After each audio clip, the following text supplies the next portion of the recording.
నమస్కారం. ప్రేక్షకులందరికీ శుభోదయం. ఈనాటి శుభయోగం శీర్షికన ఆదివారం సందర్భంగా ఆదిత్య హృదయంలో ఉన్నటువంటి అంతరార్థం ఏంటో, ఆదిత్య హృదయం పఠిస్తే ఎలాంటి విశేషమైన శుభ ఫలితాలు కలుగుతాయో పరిశీలిద్దాం.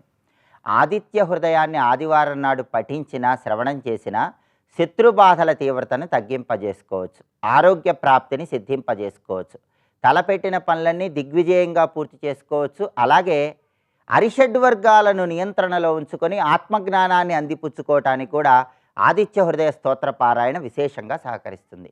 ఈ ఆదిత్య హృదయంలో సూర్యుడిని ఎలా ప్రార్థిస్తున్నామంటే, సర్వమంగళ మాంగళ్యం సర్వపాప ప్రణాశనం చింతా శోక ప్రశమనం ఆయుర్వర్ధనం ఉత్తమం అంటూ కీర్తిస్తున్నాం. అగస్త్య మహర్షి శ్రీరామచంద్రమూర్తికి ఆదిత్య హృదయంలో ఉన్నటువంటి గొప్పతనాన్ని ఈ శ్లోకం ద్వారా వివరిస్తున్నాడు. సర్వమంగళ మాంగళ్యం, అన్ని రకాలైనటువంటి మంగళములు, శుభములు కలిగింపజేసేది ఆదిత్య హృదయం. సర్వ పాప ప్రణాశనం, జన్మ జన్మాంతరాలలో వచ్చినటువంటి పాపాల వల్ల ఏర్పడే ఇబ్బందులను పోగొట్టే శక్తి ఆదిత్య హృదయానికి ఉంది. చింతా శోక ప్రశమనం, అన్ని రకాలైన చింతలు, శోకములు వీటన్నిటినీ పోగొట్టే శక్తి దీనికి ఉంది. ఆయుర్వర్ధనం ఉత్తమం, ఆయుష్ను పెంపొందింపజేసే శక్తి కూడా ఆదిత్య హృదయానికి ఉందని అగస్త్య మహర్షి శ్రీరామచంద్రమూర్తికి వివరిస్తున్నాడు. ఇక ఆదిత్య హృదయంలో సూర్యుడిని అగస్త్య మహర్షి ఎలా కీర్తిస్తూ శ్రీరామచంద్రుడికి వివరిస్తున్నాడంటే, రశ్మిమంతం సముద్యంతం దేవాసుర నమస్కృతం పూజయస్వ వివస్వంతం భాస్కరో భువనేశ్వరం అంటూ కీర్తిస్తున్నాడు. దీనిలో ఉన్న అర్థాన్ని, భావాన్ని మనం పరిశీలిస్తే, రశ్మిమంతం అంటే వెలుగు కిరణాలు కలిగినటువంటి సూర్యనారాయణమూర్తికి నమస్కారము అని అర్థం.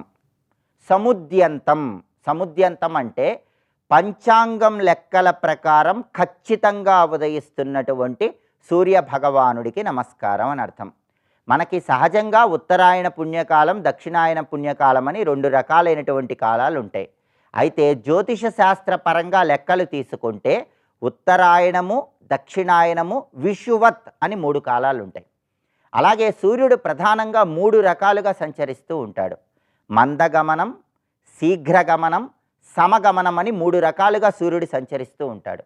ఎప్పుడైనా సరే జ్యోతిష శాస్త్ర పరంగా సూర్యుడు వృషభ రాశిలో నుంచి కన్యారాశి వరకు సంచారం చేస్తున్నప్పుడు ఆయన గమనం అనేది చాలా నెమ్మదిగా ఉంటుంది. అంటే ఆయన మందగమనం చేస్తాడు. ఇది ఉత్తరాయణం.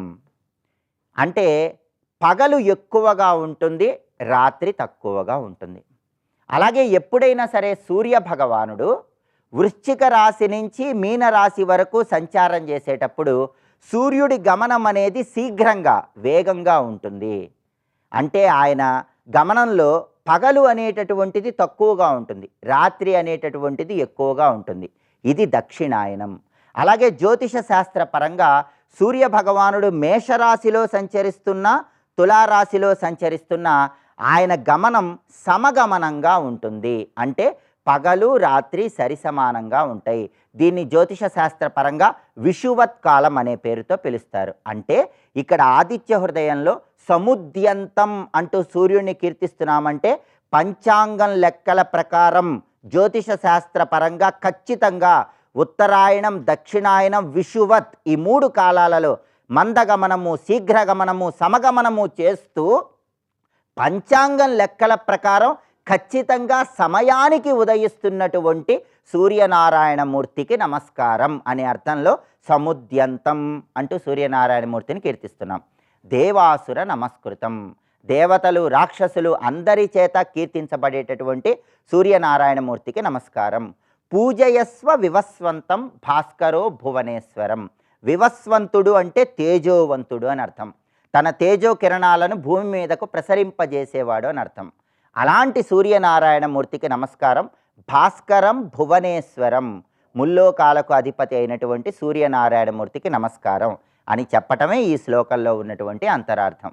అలాగే ఆదిత్య హృదయంలో అగస్త్యుడు ఇంకా రామచంద్రమూర్తికి ఏం చెప్తున్నాడంటే, సర్వదేవాత్మకో హి ఏష తేజస్వీ రశ్మిభావన ఏష దేవాసురగణాన్ లోకాన్ పాతి గభస్తిభి అంటూ సూర్యనారాయణమూర్తి గొప్పతనాన్ని వివరిస్తున్నాడు.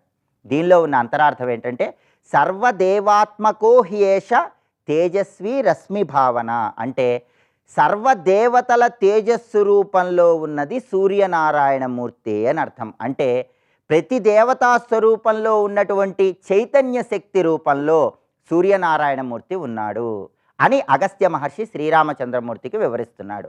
అందుకే ఏష దేవాసుర గణాన్ లోకాన్ పాతి గభస్తిభి, వెలుగు కిరణాలను ప్రసరింపజేస్తూ ముల్లోకాలలో ఉన్నటువంటి దేవతల చైతన్య శక్తి రూపంలో, ఆత్మ చైతన్య శక్తి రూపంలో ఉన్నటువంటి సూర్యనారాయణమూర్తికి నమస్కారం. అలాంటి సూర్యుణ్ణి మానసికంగా జపించడం ద్వారా రావణుడి మీద విజయాన్ని సాధించమని అగస్త్య మహర్షి శ్రీరామచంద్రమూర్తికి వివరిస్తున్నాడు.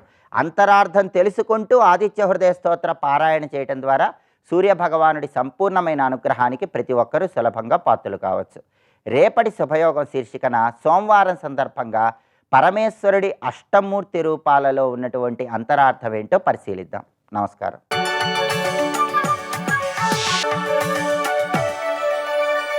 నందకిశోర నవనీత చోర నాద విహార శ్రీధర, నందకిశోర నవనీత చోర నాద విహార శ్రీధర. వేల కొలది శోకానికి కావలసిన సంఘటనలు వేల కొలది అంటే లెక్కలేని అర్థం. 1000 అంటే 1000, 100 కాదు, లెక్కలేని ఇన్యూమరబుల్ అయినటువంటి భయస్థానాలు ఉన్నాయి. దివసే దివసే మూఢం ఆవిశంతి, ఇవి ప్రతిరోజు మూఢుణ్ణి తొందరగా పట్టుకుంటాయట ఈ శోకాలు భయాలు. నా పండితం, జ్ఞానిని పట్టుకోవు. అందుకే అభయం అంత అవసరం. అభయం వల్ల జ్ఞానయోగ వ్యవస్థితి నిలబడుతుంది. అభయం సత్వ సంశుద్ధి, జ్ఞానయోగ వ్యవస్థితి. దానం తర్వాత దాన లక్షణం. దానం అనే దానికి మనకి ఎన్నిమార్లో చెప్పుకున్నదే, తెలిసిందే, చేస్తున్నామా లేదా అనేది ఈశ్వరుడి గరుక. దానానికి ఒక పద్ధతి ఉంది. ఈశ్వరార్పణ బుద్ధ్యా, సత్పాత్రుడికి నువ్వు ఆర్జించినది ఇచ్చుట. అందుకే యద్దదాసి విశిష్టేభ్యో యచ్చాస్నాసి దినే దినే తత్తే విత్తమహం మన్యే శేషం కశ్యాపి లక్షణం. దీని భావం ఏంటంటే యద్దదాసి విశిష్టులైన వారికి, శ్రేష్ఠులైన వారికి దానం అంటే అదండి. దీనులైన వారికి ఇవ్వడం అది దయ, యోగ్యులైన వారికి ఇవ్వడం దానం. అది తెలుసుకుంటే ఇక్కడ యోగ్యులైన వారికి ఇవ్వాలి. ఆ యోగ్యులైన వారికి దానం చేసి ఆ దానం చెయ్యగా మిగిలిన దాన్ని తినాలి, అదే సంపద. ఆ రెండూ చేయలేనప్పుడు అది పనికిమాలిన సంపద అన్నాడు ఇక్కడ. అందుకే విదురుడు చెప్తాడు ఇదే మాటని. దానం భోగో నాసస్తిస్త్రో గతయో భవంతి విత్తస్య యో న దదాతి న భుంక్తే తస్య తృతీయాగతిర్భవతి అన్నాడు ఇక్కడ. ధనానికి 3 దశలు ఉంటాయట: దానం, భోగం, నాశనం. మొదటి 2 చేయకపోతే మూడోది అవుతుందని చెప్పాడు ఇక్కడ. మొదటి 2 భోగం దానం అనలే, దానం భోగం అన్నాడు. ఎంత గొప్పగా చెప్పాడు. ముందు దానం, తర్వాత భోగం. దానం చేసి భుజిస్తే ప్రసాదం అవుతుంది, అది తెలుసుకో ఇక్కడ. అందుకే దానానికి ప్రాధాన్యం ఇచ్చాడు. దానం త్యాగాన్ని నేర్పుతుంది, త్యాగం విషయత్యాగాన్ని నేర్పుతుంది, విషయత్యాగం ముక్తికి హేతు అవుతుంది, తెలుసుకోండి ఇక్కడ. అందుకే దానం ఇది ఎవరు చేస్తారు అంటే దైవీ సంపద కలవాళ్ళలో సహజంగా దానం చేసే బుద్ధి ఉంటుంది. దైవీ సంపద కలవాళ్ళు సహజంగా భయం లేకుండా ఉంటారు. కానీ దైవీ సంపద కలవాళ్ళ లక్షణాలు భయం లేకుండా ఉంటారు. లోక వ్యవహారం శుద్ధిగా ఉంటుంది, అది సత్వ సంశుద్ధి. అదేవిధంగా జ్ఞానమన్నా యోగమన్నా నిష్ఠ కలిగి ఉంటారు. అదేవిధంగా దానం అంటే వాళ్ళకి ప్రీతి, దానం చేస్తారు. దమము, ఇంద్రియాలను నిగ్రహించడం వరకు సహజమండి. అందుకే నువ్వు ఊరుకో, నువ్వు ఊరుకో, నువ్వు ఊరుకో అని ఎవరు ఊరుకోబెట్టక్కర్లే, వాడు ఊరుకుంటాడు ఇక్కడ. అది దమం అంటే. దానం దమశ్చ, యజ్ఞశ్చ యజ్ఞము. యజ్ఞం అంటే ఏంటో చెప్పాలా? సరిగ్గా 4వ అధ్యాయంలో యజ్ఞాలు చాలా చెప్పుకున్నాం. అందులో ఏది చేసిన యజ్ఞమే. పంచయజ్ఞాలు మొదలుకొని శాస్త్రాధ్యయనం ఇత్యాదులన్నీ యజ్ఞముల కింద మనం చెప్పుకున్న జపయజ్ఞం గుర్తుంది కదా. ఇవన్నీ యజ్ఞం అంటే ప్రీతి వస్తుంది ఎవరికి? దైవీ సంపద ఉన్న వాళ్ళకి అభయంగా ఉంటారు, సత్వ సంశుద్ధి కలిగి ఉంటారు, జ్ఞానమునందు యోగమునందు నిష్ఠ ఏర్పడుతుంది, దానము దమము యజ్ఞము ఉంటుంది. అంటే వాడికి ఎప్పుడు యజ్ఞాచరణ యందు ఆసక్తి కలిగి ఉంటాడు. ఎందుకంటే దానము యజ్ఞము చాలా ప్రధానమండి. దానం లేనప్పుడు అది ఎంత బాధాకరం అంటే, మన ఇంట్లో ఒక తలుపు తెరిచామంటే దానికి ఎదురుగా మరో తలుపు కూడా తెరవాలి. టిటికిటికి ఆ టికిటికి తెరిస్తే గాలి చక్కగా ఉంటుంది. అలాగే ఆర్జన అనే కిటికీ తెరిచి దానం అనే కిటికీ కూడా తెరిస్తే ద్రవ్యం శుద్ధంగా ఉంటుంది, బ్రతుకు హాయిగా ఉంటుంది. ఈ రెండు ఉండాలి. అదేవిధంగా యజ్ఞం, యజ్ఞం ప్రధానంగా చెప్పబడుతున్నది అగ్నిహోత్రాదులు, జపము, సత్కర్మలు, ఇవన్నీ యజ్ఞములే. దాని తర్వాత చెప్తున్న స్వాధ్యాయం, ఇది కూడా దైవీ సంపద కలవారికి సహజంగా ఉంటుంది. స్వస్తి.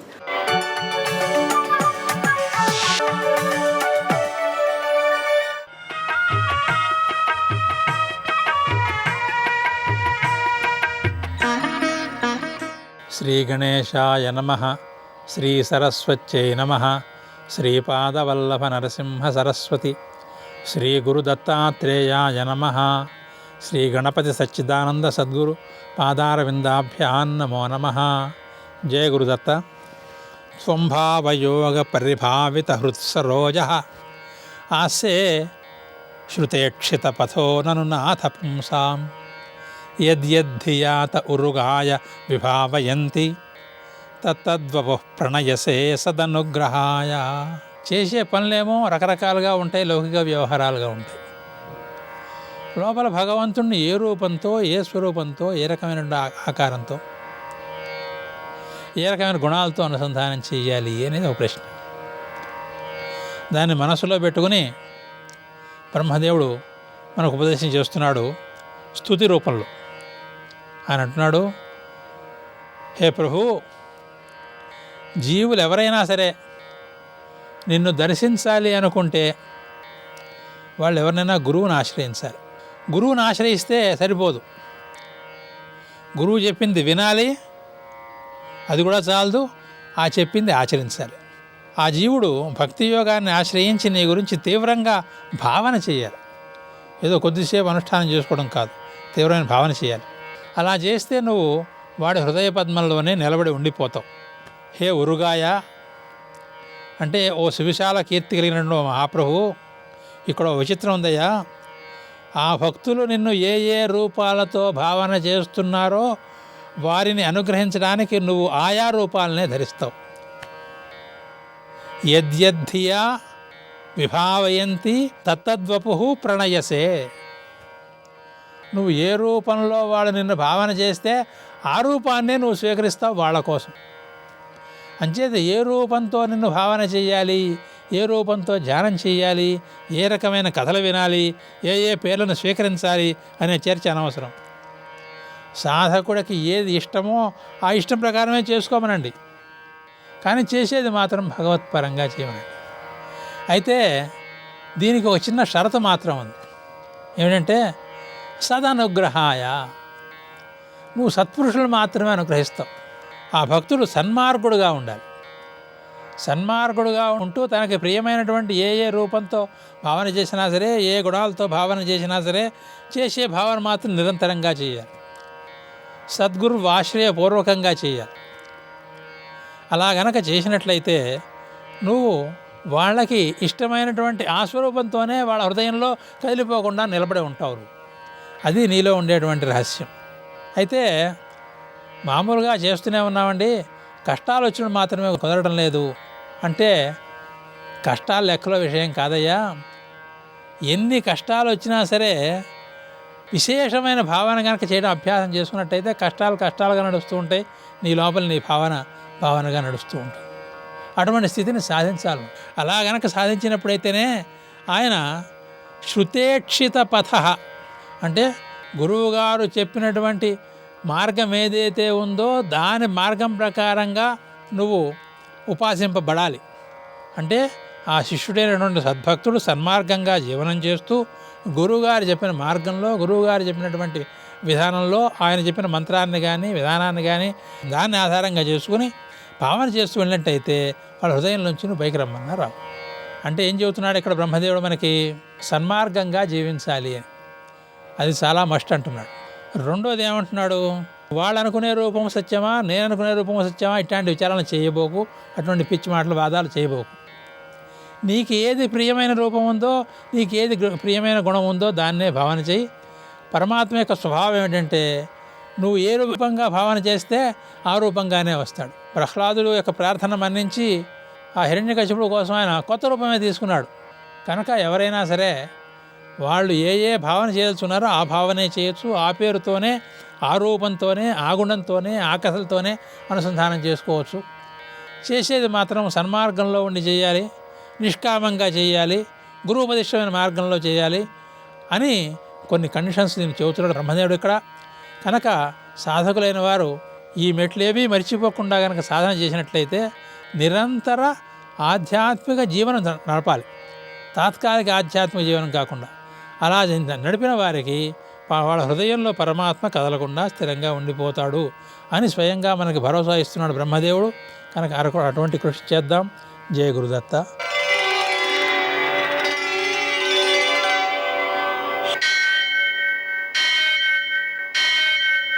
సహస్రశీరుషం దేవం విశ్వాక్షం విశ్వశంభువం విశ్వం నారాయణం దేవమక్షరం పరమం పదం విశ్వతః పరమాం నిత్యం విశ్వం నారాయణగుం హరిం విశ్వమేవేదం పురుషస్తద్విశ్వముపజీవతి పతిం విశ్వస్యాత్మేశ్వరం శాశ్వతం శివమచ్యుతం నారాయణం మహాజ్ఞేయం విశ్వాత్మానం పరాయణం.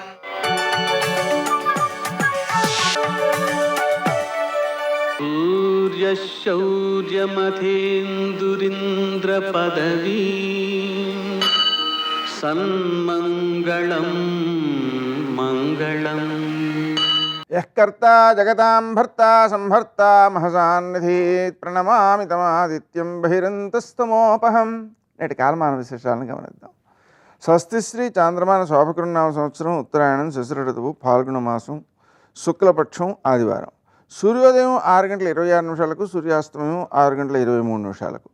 తిథి అష్టమి రాత్రి 9:57 వరకు. నక్షత్రం మృగశిర సాయంకాలం 4:51 వరకు.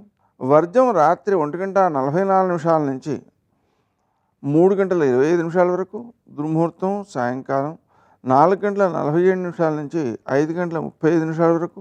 అమృతకాలం ఉదయం 7:45 నుంచి 9:27 వరకు. రాహుకాలం ఆదివారం కాబట్టి సాయంకాలం 4:30 నుంచి 6 గంటల వరకు. అష్టకౌరీత్యా శుభప్రదమైన సమయం మధ్యాహ్నం 2:20. నేటి విశేషాలు. ఆదివారం సందర్భంగా సూర్యోదయానికి ముందే చన్నీటి స్నానం చేయడం, తర్వాత సూర్య నమస్కారాలు చేయడం, మధ్యాహ్నం సూర్యనారాయణమూర్తి పూజ చేయడం, పాయసం నివేదన చేయడం, ప్రసాదంగా తీసుకోవడం, ఒంటిపూట భోజనం చేయడం, అలాగనే నూనె పదార్థాలు తినకుండా ఉండడం శారీరక మానసిక ఆరోగ్యాల వృద్ధికి బాగా ఉపకరిస్తాయి. ఈరోజు ప్రత్యేకించి లక్ష్మీ పూజ అంటే లక్ష్మీనారాయణ పూజ చేయడం మంచిది. అలాగనే సీతా పూజ అంటే మనం సీతారాములకు పూజ చేసుకోవడం కూడా చాలా మంచి ఫలితాన్ని అందజేస్తుంది. నేటి ఆణిముత్యాలు.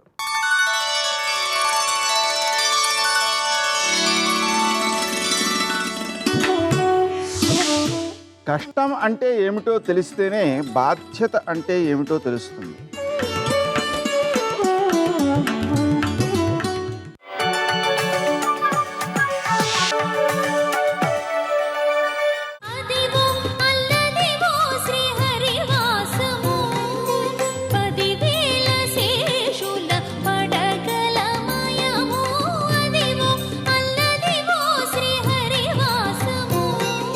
పైనుంచి గంగా ప్రవాహం ఆకాశంలోంచి పడినప్పుడు పట్టగలిగిన వాడు ఆయన తప్ప వేరొకడు లేడు కాబట్టి ఆయనే ఆ ప్రవాహాన్ని పట్టాడు. పట్టినప్పుడు భవాంగపతితంతోయం పవిత్రమితి పస్పృశు అంటారు వాల్మీకి మహర్షి రామాయణం బాలకాండలో. శంకరుడి యొక్క శరీరానికి అంతటికీ తగిలి ప్రవహించింది. ఆ పడినప్పుడు ఆ జటాజూటాన్నంతటినీ విప్పి నించున్నాడు కాబట్టి ఆ తెల్లటి గంగాజలం ఆయన యొక్క జటాజూటం నుంచి జాలువారుతుంటే అది భూయశంభు జటా విభూషణమణి, సింభు జటాజూటమునందు ఒక మణి ఎలా ఉంటుందో అలా కనపడింది.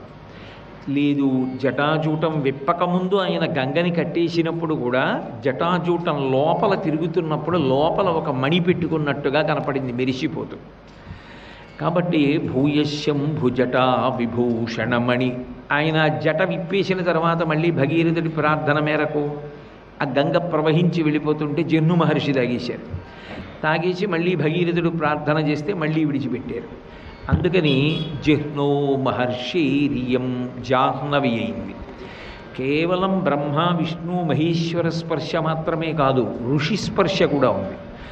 ముగ్గురు త్రిమూర్తుల యొక్క స్పర్శ, అలాగే జహ్ను మహర్షి యొక్క స్పర్శ, నలుగురి స్పర్శతోటి ఆ గంగా నది ప్రవహించింది. కాబట్టి ఆ గంగ ఏదైతే ఉందో అది పరమ పవిత్రమైనటువంటి ప్రవాహం. అందుకని కన్యా పాతకనాశిని భగవతి భాగీరథి పాతుమాం అంటారు.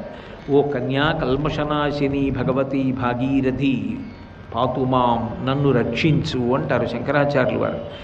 గంగ విషయంలో పెద్దలు ఒక మాట చెప్తారు.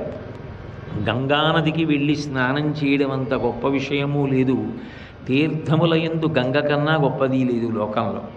గంగా స్నానం ప్రయత్నపూర్వకంగా వెళ్ళి చెయ్యక్కర్లేదుట. గంగానది గంగానది గంగానది అని 3 మాటలంటే చాలు, వాడు ఆ రోజున గంగానది స్నానం చేసినట్టే.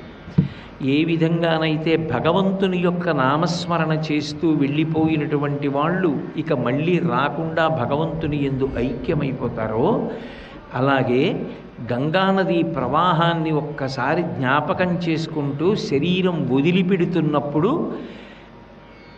ఆ గంగస్మరణతో వెళ్ళిపోయినటువంటి వాడెవరుంటాడో అటువంటి వాడు కూడా ఇక తిరిగి రాడు. ఈ మాట నేనండం కాదు, శంకర భగవత్పాదులు అన్నారు. మాతా జాహ్నవి శంభు సంగమిళితే మౌళౌ నిధాయాంజలిం. గంగానది ఆ పరమశివుని యొక్క జటాజూటమునందు ధరింపబడిన పరమ పవిత్రమైనటువంటి ప్రవాహం. శంభు సంగమిళితే మౌళౌ నిధాయాంజలిం త్వత్తీరే వపుషోవసాన సమయే నారాయణాంఘ్రిద్వయం సానందం స్మరతో భవిష్యతి మమ ప్రాణ ప్రయాణోత్సవే. ప్రాణములు వెళ్ళిపోతుంటే మరణకాలమునందు అనలేదు శంకరాచార్యులు వారు, మమ ప్రాణ ప్రయాణోత్సవే అన్నారు. అంటే సర్వసాధారణంగా భగవంతుడు ఒక వాహనం మీద ఊరిరిగింపుగా వెళ్ళిపోతున్నాడు అనుకోండి, చూసి అబ్బా ఎంత గొప్పగా ఉన్నాడో అని 2 చేతులు ఎత్తి నమస్కారం చేస్తాం. మమ ప్రాణ ప్రయాణోత్సవే, నా ప్రాణాలు పోవడం కూడా ఒక ఉత్సవంలా వెళ్ళిపోవాలి. ప్రాణం పోవడాన్ని ఉత్సవంగా మార్చుకోవాలన్నారు. ఎందుకని అంటే, ఈశ్వర ఇన్నాళ్ళు ఇందులో ఉండి మీ సేవ చేశాను, ఇప్పుడు ఇక దీని అవసరం లేదు, దీన్ని వదిలిపెడుతున్నాను. ఊపిరి అందట్లేదు, ఒళ్ళంతా చెమట పట్టేస్తోంది, మాట రావట్లేదు, మిమ్మల్ని మాత్రం స్మరిస్తున్నాను. ఆఖరి స్మరణ వరకు అదే చేస్తున్నాను. ఆ ఆనందం నిలబడడానికి శంకరాచార్యులు వారు చెప్పిన మార్గం ఏమిటంటే,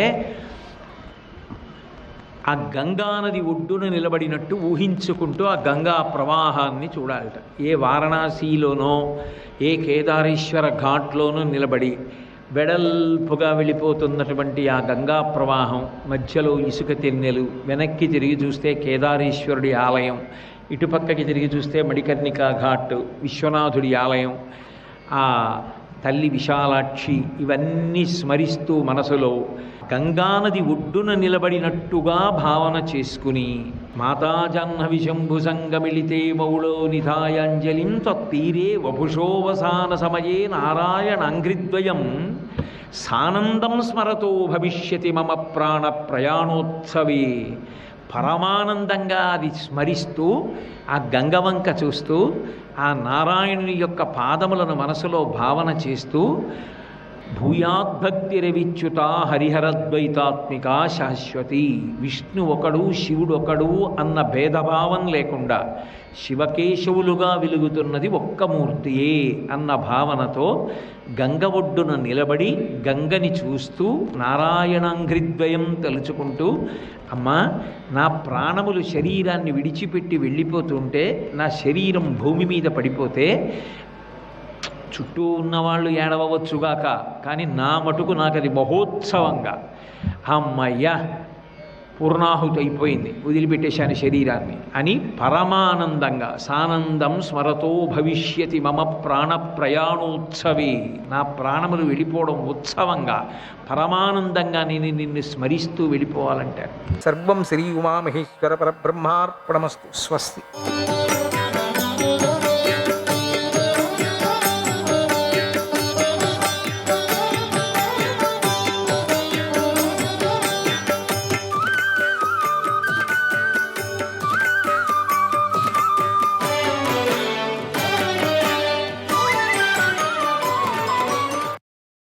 పాప పని చేసిన దుష్టదిమ్నుణ్ణి యుద్ధభూమిలో మృదు దారుణ కర్మలలో ఏదో ఒకటి చేసి నేను చంపుతాను. సరే, ఓ కురువంశీయ, పాంచాలులను చంపిన తర్వాత నేను శాంతిస్తాను. పుత్రులు పుడితే వారు ఇహలోక పరలోకాల్లో కలిగే మహాభయం నుండి రక్షిస్తారు అనే ఆశతో జనులు పుత్రులను కోరుకుంటూ ఉంటారు. ఆ విధంగా నేను చేయవలసిన పని చేసి పుత్రధర్మాన్ని నెరవేరుస్తాను. నేను ఆయనకు కొండంత శిష్యుడినైన పుత్రుణ్ణి. నేను బ్రతికుండగానే ఆయనకు దిక్కులేని చావు చావలసి వచ్చింది. దిక్కులేని వాడిని ఎలాంటి చుట్టాలు ఉండరు కదా, అలా ఎవరు లేని వాడికి కలిగే దురవస్థ నా తండ్రికి కలిగింది. ఆయన వీరపుత్రుణ్ణి కని జుట్టు పట్టుకోవడం అనేటువంటి ఘోరమైన అవమానాన్ని పొందాడు. ఇప్పుడు నా దివ్యాస్త్రాలు, నా బాహువులు, నా పరాక్రమం అన్నీ వ్యర్థాలైపోయాయి. నేనిప్పుడు పరలోకానికి వెళ్ళిన నా తండ్రి రుణం తీర్చుకునే విధంగా విజృంభిస్తాను. ఉత్తముడైన వ్యక్తి ఎప్పుడు ఆత్మస్థుతిని చేసుకోకూడదు కదా. తండ్రి వదను తట్టుకోలేక నేను ఈ రోజున నా పౌరుషం గురించి చెబుతున్నాను. ప్రళయకాలం నాశనం చేసినట్లుగా సకల సైన్యాలను నాశనం చేస్తున్న నా పరాక్రమాన్ని ఈరోజు కృష్ణుడితో సహా పాండవులందరూ చూస్తారు. ఈరోజు యుద్ధరంగంలో రథం మీద ఉన్న నన్ను దేవతలు, గంధర్వులు, అసురులు, రాక్షసులు, మానవులు కానీ జయించలేరు. ఈ లోకంలో ఈ రోజున నాలాగా అర్జునుడిలాగా సర్వాస్త్రవేత్త అయినవాడు ఇంకొకడు ఎవడూ లేడు. ఈరోజు నా ధనస్సు నుండి వెలువడిన బాణాలు పాండవ పక్షం వారిని నాశనం చేస్తాయి. నేను ప్రయోగించబోయేటువంటి దివ్యాస్త్రాన్ని అర్జునుడు, కృష్ణుడు, భీముడు, ధర్మరాజు, దుర్మార్గుడైన ఈ దృష్టద్యుమ్నుడు, శిఖండి, సాత్యకి కానీ తెలుసుకోలేరు. ప్రయోగ ఉపసంహారాలతో అది నాకు మాత్రమే తెలుసు. ఒకప్పుడు నా తండ్రి నారాయణుణ్ణి యథావిధిగా పూజించి నమస్కరించాడు. వేదమంత్రాలతో ఆయనను ప్రసన్నం చేసుకున్నాడు. అప్పుడు భగవంతుడు స్వయంగా వచ్చి ఆ స్తుతిని స్వీకరించాడు. నా తండ్రిని వరం కోరుకోమన్నాడు. ఆయన నారాయణాస్త్రాన్ని కోరాడు. అప్పుడు భగవంతుడు నా తండ్రితో ఇలా అన్నాడు, ఓ విప్ర, యుద్ధం చేయటంలో నీతో సమానమైన వాడు లేడు. ఈ నారాయణాస్త్రాన్ని తొందరపడి ఎప్పుడూ ప్రయోగించకూడదు. దీనిని ప్రయోగిస్తే ఇది శత్రువును వధించకుండా వెనక్కి తిరిగి రాదు. ఈ నారాయణాస్త్రం ఎవరిని వధిస్తుందో తెలీదు. కాబట్టి దీన్ని ఎప్పుడు ప్రయోగించకూడదు, ఎప్పుడు కూడా ప్రయోగించకూడదు. ఓ ద్రోణ, యుద్ధభూమిలో రథం నుంచి దిగటం, శస్త్రాస్త్రాలను వదిలివేయటం, అభయాన్ని కోరుకోవటం, శత్రువును శరణు పొందటం, ఇవి చేయటం వల్ల మాత్రమే ఈ నారాయణాస్త్రం శాంతిస్తుంది. ఈ అస్త్రం నుండి తప్పించుకోవటానికి ఇవే ఉపాయాలు. ఇవన్నీ చేస్తే నారాయణాస్త్రం ఏం చేయదు. యుద్ధభూమిలో చంపదగిన వాడిపై ఈ అస్త్రాన్ని ప్రయోగించి బాధించేవాడు నానా విధాలుగా పీడించబడతాడు, అనేక బాధలు పడతాడు అన్నాడు. తర్వాత నా తండ్రి దాన్ని విష్ణుమూర్తి నుండి గ్రహించి నాకు ప్రసాదించాడు. అస్త్రాన్ని ప్రసాదించిన తర్వాత భగవంతుడు నా తండ్రితో ఇలా అన్నాడు, నువ్వు సకల శస్త్రాలను ఈ అస్త్రంతో అనేక విధాలుగా నాశనం చేస్తావు. యుద్ధరంగంలో దివ్య తేజస్సుతో వెలుగుతావు అని చెప్పి మహావిష్ణువు తన వైకుంఠానికి వెళ్ళాడు. ఈ నారాయణ అస్త్రాన్ని భగవంతుడి నుండి నా తండ్రి సంపాదించాడు. నా తండ్రి దీన్ని నాకిచ్చాడు. దీనితో నేను పాండవ పాంచాల మత్స్య వీరుడను యుద్ధంలో సంహరిస్తాను. నేను యుద్ధం చేస్తూ యథేచ్ఛగా రాళ్ల వర్షం కురిపిస్తాను. సోహం నారాయణాస్త్రేణ మహత శత్రుతాపనః శత్రూన్ విధ్వంసయిష్యామి కదర్తీకృత్య పాండవాన్. శత్రువులకు సంతాపం కలిగించే నేను నారాయణాస్త్రాన్ని ప్రయోగిస్తాను. పాండవులను పీడిస్తూ శత్రువులను అందరినీ నాశనం చేస్తాను. దృష్టద్యుమ్నుడు మిత్రులకు, విప్రులకు, గురువులకు ద్రోహం చేశాడు. పరమ నిందుడు, నీచుడు, పాంచాల వంశానికి కళంకమైనవాడు. నేను బ్రతికుండగా దృష్టద్యుమ్నుణ్ణి విడిచిపెట్టను అన్నాడు. ఆ అశ్వత్థామ మాటలు విని పారిపోతున్నటువంటి సైన్యం వెనక్కి తిరిగి వచ్చింది. అప్పుడు అందరికీ మళ్ళీ ధైర్యం వచ్చింది. బతికామరా అనుకొని అందరూ వచ్చారు. అప్పుడు నీ సైన్యంలోని పురుష శ్రేష్ఠులు పెద్దగా శంఖాలను పూరించారు. అప్పుడు బాగా మళ్ళీ యుద్ధానికి సిద్ధమైపోతున్నారు అందరూ కూడా. తర్వాత అశ్వత్థామ ఆచమనం చేశాడు. దివ్యమైన నారాయణాస్త్రాన్ని ప్రకటించాడు. అన్నాడు సంజయుడు. శ్రీకృష్ణాయ పరమాత్మనే నమః. 196వ అధ్యాయం. సంజయుడు ధృతరాష్ట్రకి ఇలా చెప్తున్నాడు, మహారాజా, నారాయణాస్త్రం ప్రకటమైంది. ఆ సమయంలో నీటి బిందువులతో కూడి గాలి వీచింది. ఆకాశంలో మేఘాలు లేకుండానే మేఘగర్జనలు వినిపించాయి. భూమి కంపించింది. సముద్రము క్షోభించింది. సముద్రంలోకి వెళ్ళే నదులు వెనక్కి తిరిగి ప్రవహించాయి. అప్పుడు పర్వత శిఖరాలు ముక్కలై పడసాగాయి. పాండవ సేనకు అప్రదక్షిణంగా మృగాలు వెళ్ళాయి. అన్ని దిక్కుల్లోనూ చీకటి అలుముకుంది. సూర్యుడు మలినుడు అయ్యాడు. మాంసాన్ని తినే ప్రాణులు ఆనందంతో ఎగిరి గంతేశాయి. వేగంగా పరుగులు తీశాయి. దేవతలు, దానవులు, గంధర్వులు ఎంతో భయపడ్డారు. ఇప్పుడు ఏం చేయాలి అని వారు చర్చించుకోసాగారు.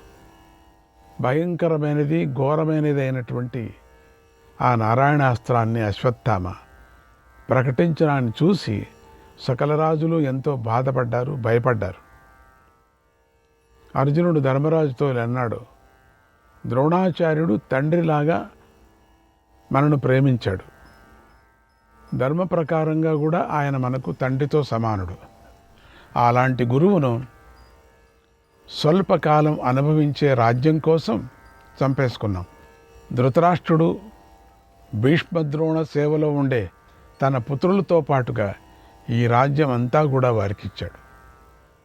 మన శత్రువులు ఎల్లప్పుడూ ఆచార్యులను గౌరవిస్తూ ఉండేవారు. వారి వల్ల అలాంటి ఉత్తమ వృత్తిని పొంది కూడా ఆచార్యుడు ఎల్లప్పుడూ తన పుత్రుడి కంటే కూడా ఎక్కువగా నిన్ను ఆదరించాడు కూడా. ఆయన నిన్ను చూస్తూనే ఆయుధం విడిచిపెడుతూ మరణించాడు. యుద్ధం చేస్తున్న ఆయనను ఇంద్రుడు కూడా వధించలేడు. ఆయన చేతిలో ఆయుధాలు ఉంటే మాత్రం ఎవ్వరూ కూడా గెలిచలేరు. వృద్ధుడైన ఆ గురువుకు అయోగ్యులైన మనం రాజ్యం కోసమని లోభబుద్ధితో ద్రోహం చేశాం.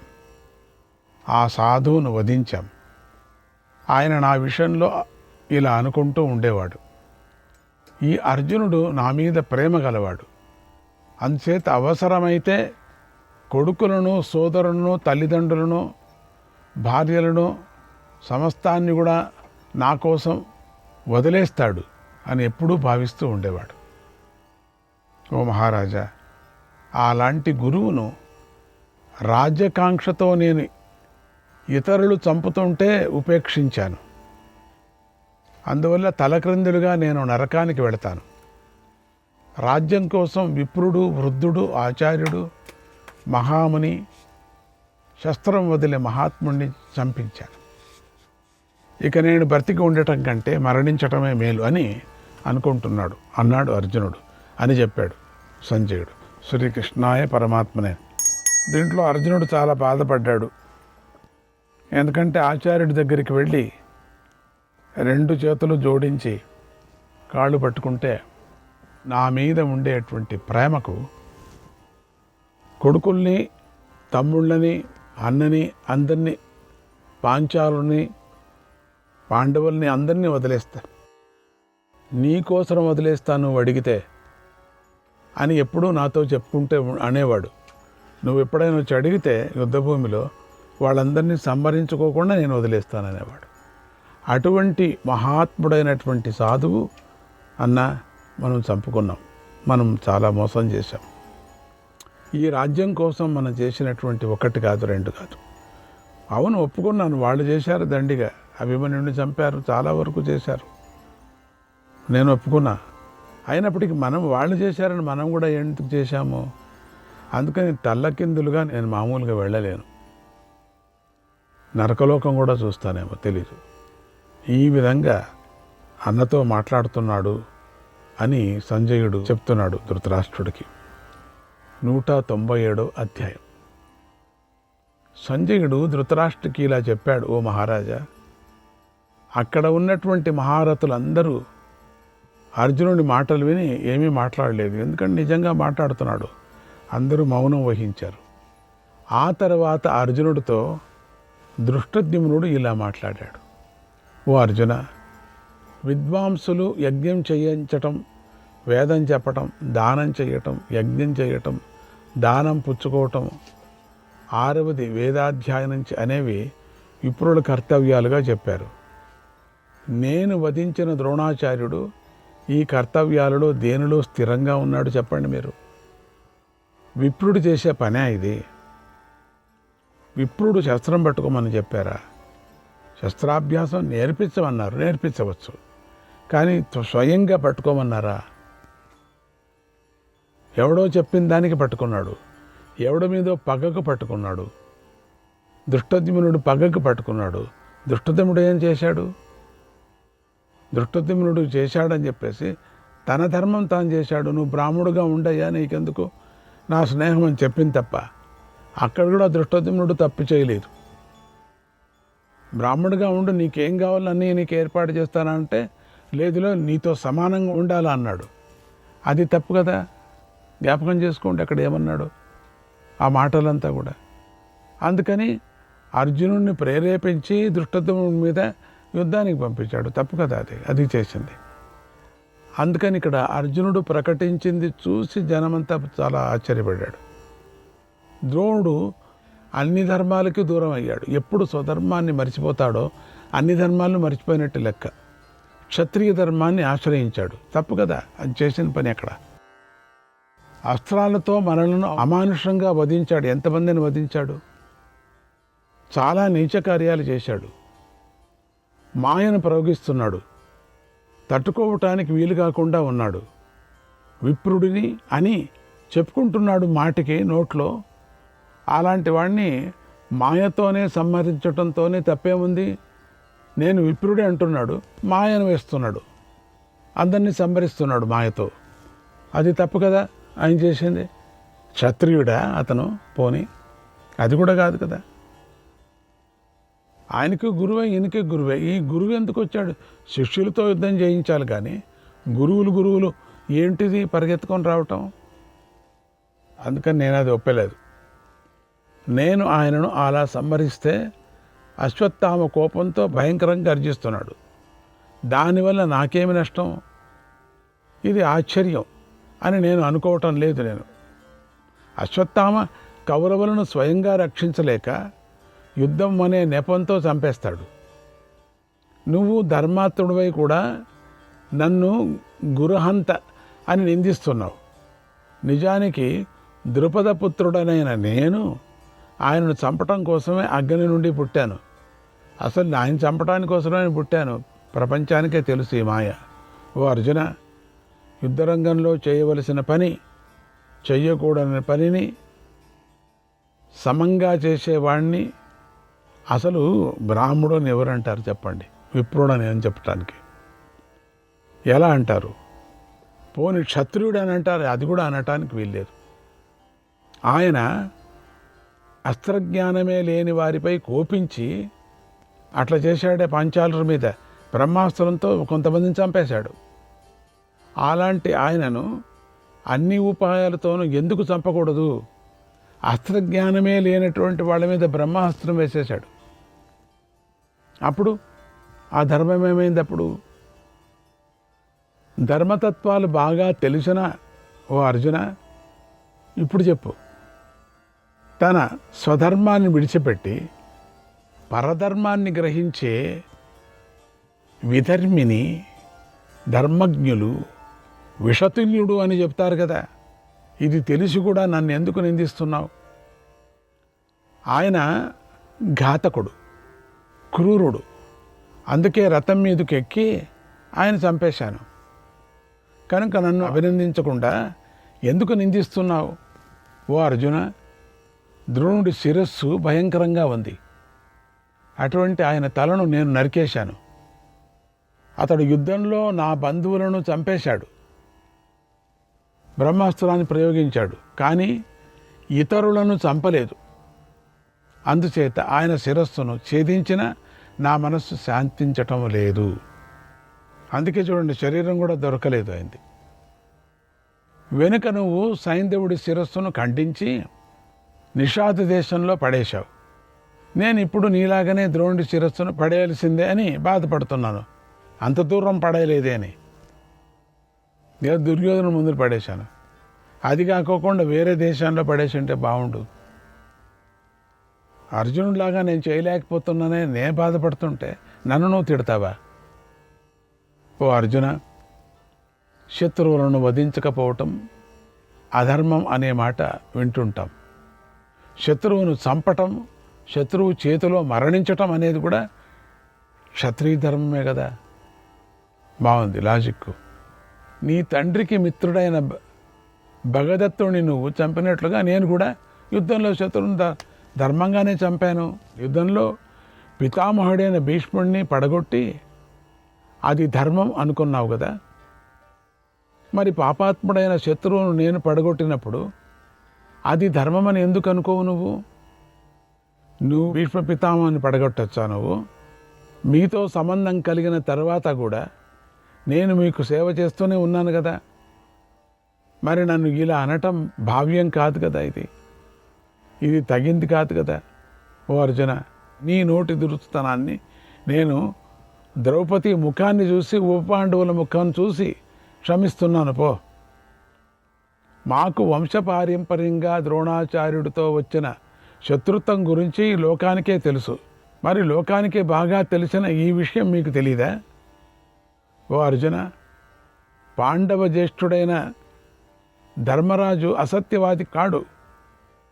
ఆయనకు ధర్మాలు బాగా తెలుసు. ఏ సమయంలో ఏం చేయాలో తెలుసు, ఎలా ప్రవర్తించాలో తెలుసు. ఇందులో ఆయన తప్పే మాత్రమూ లేదు. ధార్మికుడు కూడా కాను నేను, అట్లా చెప్పి అధర్మికుడు కూడా కాను నేను. అంటే ధర్మాత్ముడిని ఆ ద్రోణాచార్యుడే శిష్యద్రోహి, పాపాత్ముడు కనుకనే మరణించాడు. ఆయనే ధర్మద్రోహి. ఇక ఏ సందేహాలు పెట్టుకోకు, యుద్ధం చెయ్యి. ఓ విజయుడా, నీదే జయం అన్నాడు దృష్టద్యుమ్నుడు. ఎట్టయినా కొంచెం పెద్దవాడు కదా అని చెప్పాడు సంజయుడు. శ్రీకృష్ణాయ పరమాత్మనే నమః. 198వ అధ్యాయం. ధృతరాష్ట్రుడు సంజయుని ఇలా అడిగాడు, ఓ సంజయ, ద్రోణుడు మహాత్ముడు, 6 అంగాలతో కూడిన వేదాన్ని అధ్యయనం చేశాడు. లజ్జాశీలుడు. ఆయన యందు సాక్షాత్తుగా ధనుర్వేదం స్థిరంగా ఉంది. ఆయన అనుగ్రహంతో దేవతలు కూడా సులభంగా చేయలేని అమానుషమైన కార్యాలను రాజులు కూడా యుద్ధంలో చేస్తారు. అటువంటి యుద్ధ నైపుణ్యం కలవాడు. శ్రీకృష్ణాయ పరమాత్మనే నమః.